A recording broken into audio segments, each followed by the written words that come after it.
tired of dieting. Oh.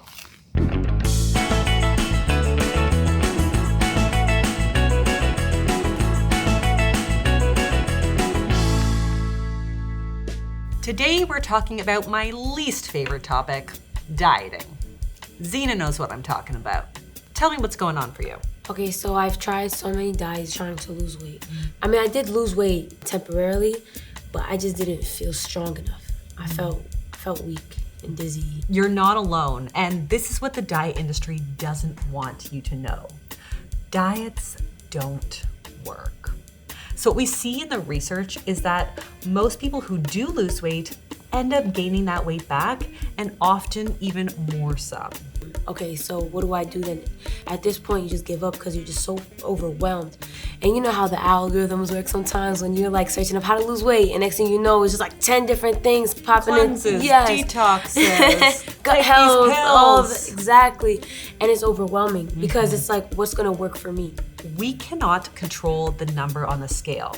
We can't control how it changes when you go on vegan or keto or intermittent fast, etc. All we can control is our health promoting behaviors that we know are just good for us and are gonna make us feel great, and the weight will work itself out. So let's try to focus on some of those health promoting behaviors when it comes to food. One of my favorites is what I call my hunger crushing combo. So this is really an additive approach to gentle nutrition. So rather than us taking away the foods that you really love, we're going to add a source of protein, fiber, and healthy fats to bump up the satiety factor and make it more emotionally satisfying as well. So if you love white bread, but you feel like you're having to eat a lot of it in order to fill yourself up, by adding, let's say, some nut butter, which would add some healthy fats and some protein, a little bit of berries or bananas on top for some fiber, and then a little sprinkle of maybe some nuts or seeds or hemp hearts for some extra healthy fats in there and protein, you're gonna have a much more satiating meal without feeling the need to just eat an entire loaf of bread to fill up. It's better to add than to take away, but add healthy options. Absolutely. Just trying to incorporate more whole foods whenever possible. Now, I want to just preface this by saying that I'm not demonizing processed foods. There's so many great nutrient-dense, convenient processed foods like canned beans, milk, whole grain bread, yogurt. All of those are considered processed foods, but they're super nutrient dense. We just want to keep an eye out for some of the more ultra-processed foods that are packed with lots of preservatives, additives, nitrates, etc. Another thing I love to do is to focus on mindful eating. And that means getting rid of any distractions that you might have going on. So turn off the TV, put the phone away, which I know is hard, get off TikTok. Try to sit down and enjoy your meal and focus on what you're eating. What does it smell like? What does it taste like? What's the texture like? That's gonna help you be a lot more in tune with your hunger and fullness cues as well. Ultimately, all bodies come in different shapes and sizes. We're just not all meant to be a size 2. And that's totally okay. That does not mean that you're not healthy. So I want you to focus on the behaviors like eating a balanced diet, going out for a walk, trying to get some good stress management and good sleep hygiene, rather than focusing and obsessing over the number on the scale. Does that make sense? Yes, that makes perfect sense. So why don't diets and weight loss products work? Well, they all have one thing in common. You're restricting. Whether it be calories in general or specific types of food or when you can eat, you're eating less than you were before.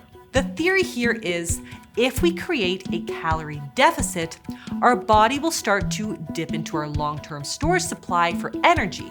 That means we're burning fat, hence the weight loss. But the thing is, our body doesn't want to lose weight. That fat storage is for emergencies, like running out of wild buffalo, or locusts destroying all your crops, or a fire at the Hot Pocket factory. Our body has a natural set point range where it is generally happy and comfortable being, even if it's not the weight that you or society tells you that you should be. If we create a calorie deficit, our body will fight for us. it has a bunch of compensatory mechanisms that get put into high gear to prevent drastic shifts in weight. So your metabolism slows down to make that fuel last longer, your hunger hormone ghrelin rages, and your satiety hormone leptin quiets to force you to find more food. Maybe you unconsciously move or fidget less to conserve the energy that you do have, and in extreme cases, a lot of our non-essential functions like hair growth or menstrual cycles are halted to shunt that energy towards more important things like breathing and brain function. It's not good. If you found yourself thinking of nothing but food when you're dieting, this is why. It has nothing to do with your willpower. It's simple evolutionary biology, and you can't fight that. Now, the wildest part about all this is that after the diet, your body has been primed to expect another famine. So these metabolic changes can last a long time, potentially forever. And this is why we have a lot of research to suggest that when people lose weight, they usually gain it back, and often even more for extra reassurance. It's obviously not what anyone signed up for when they try eating just grapefruit and chicken breasts all day. But what's worse is that this yo-yo cycle of dieting, losing weight, gaining it back, and then starting all over again is really harmful to our bodies. In fact, studies show that the health outcomes that we've long associated with obesity, like hypertension and heart disease, may actually be from weight cycling. Yeah, so no, it's not an exaggeration to say diets ruin everything.